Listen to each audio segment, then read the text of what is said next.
തിരുവനന്തപുരം ഇടപ്പഴിഞ്ഞിയിൽ പട്ടാപ്പകൽ നടന്ന കൊലക്കേസിലേക്കാണ് ഇനി. വഴുതക്കാട്ടെ കേരള കഫേ ഹോട്ടൽ ഉടമ ജസ്റ്റിൻ രാജിനെയാണ് മരിച്ച നിലയിൽ കണ്ടെത്തിയത്.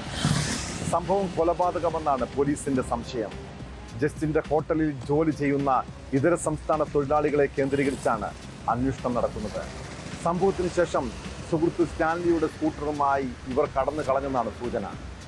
CPM മുൻ ജില്ലാ സെക്രട്ടറി M സത്യനേശന്റെ മകളുടെ ഭർത്താവാണ് കൊല്ലപ്പെട്ട ജസ്റ്റിൻ രാജ്.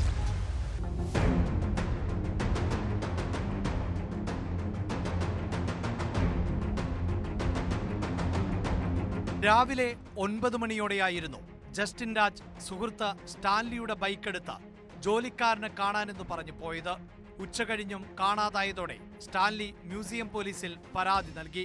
അദ്ദേഹം എന്റെ വണ്ടി എടുത്തുകൊണ്ട് ഞാൻ എന്റെ ജോലിക്കാരവിടെ റൂമിലുണ്ട്, ഞാൻ അവരെ ഒന്ന് നോക്കിയിട്ട് വരട്ടെ എന്ന് പറഞ്ഞിട്ട് എന്റെ വണ്ടി എടുത്തോണ്ട് പോയി. ഹോട്ടലിലെ ജീവനക്കാർ വണ്ടി എടുത്തോണ്ട് പോയ ആളിനെ വിളിച്ചിട്ട് ഇദ്ദേഹം ഫോൺ എടുക്കുന്നില്ല. എനിക്കെന്തോ മനസ്സിന് ഭയങ്കര ടെൻഷൻ. അങ്ങനെ ഞാൻ പോലീസ് സ്റ്റേഷനിൽ പോയി പരാതി കൊടുത്തു. വൈകുന്നേരം 5:30 നാട്ടുകാർ നടത്തിയ അന്വേഷണത്തിലാണ് ജസ്റ്റിൻ രാജിന്റെ ഹോട്ടലിലെ തൊഴിലാളികൾ താമസിക്കുന്ന വാടക വീടിന്റെ പുരയിടത്തിൽ മൃതദേഹം കണ്ടെത്തിയത്. അഴീക്കോട് സ്വദേശി പ്രസന്നകുമാറിന്റെ ഉടമസ്ഥതയിലുള്ള വീട് ഒരാഴ്ച മുമ്പാണ് തൊഴിലാളികൾക്ക് താമസിക്കാനായി ജസ്റ്റിൻ രാജ് വാടകയ്ക്കെടുത്തത്. സ്റ്റാഫിന് കിടക്കാനെന്നും പറഞ്ഞ് വാടക എടുത്തിട്ട് ഒരാഴ്ചയായുള്ളൂ. ഈ 1-ാം തീയതി മുതലാണ് എഗ്രിമെന്റ് എഴുതിയത്. ഇന്ന് 8 ദിവസമായുള്ളൂ. വേറെ ജോലിക്കാരെ അറിയില്ല. അവരിടയ്ക്ക് 2 പേര് വീതം ഇങ്ങനെ ഷിഫ്റ്റ് ആയി ഇവിടെ വന്ന് താമസിച്ചിട്ട് പോകുന്നുണ്ട്. ഞാൻ ഇവിടെ എല്ലാ അഴീക്കോടാണ്. എനിക്കറിയില്ല, ഒരാഴ്ചയായുള്ളൂ കൊടുത്തിട്ട്.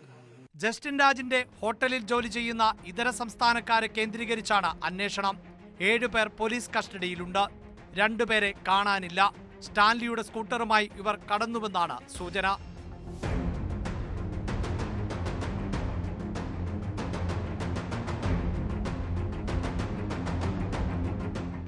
ന്യൂസ് 18 തിരുവനന്തപുരം.